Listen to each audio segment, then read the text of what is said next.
Non potendo cambiare 25 giocatori, abbiamo cambiato l'allenatore. Il direttore sportivo del Padova, Massimiliano Miravelli, spiega così l'esonero di Bruno Caneo e l'ingaggio di Vincenzo Torrente, che è il nuovo allenatore dei biancoscudati.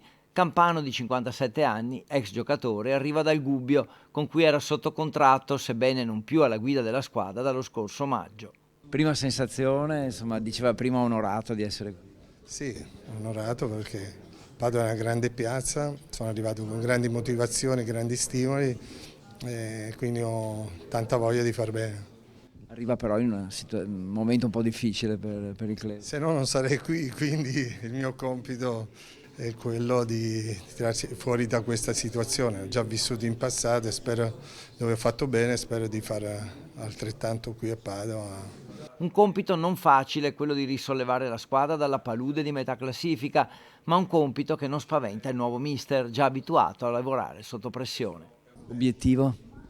L'obiettivo è il Mantova, cercare di battere il Mantova, pensare a una partita alla volta e ottenere il massimo ogni partita. L'ultima cosa, stravolgerà un po' l'impianto tecnico.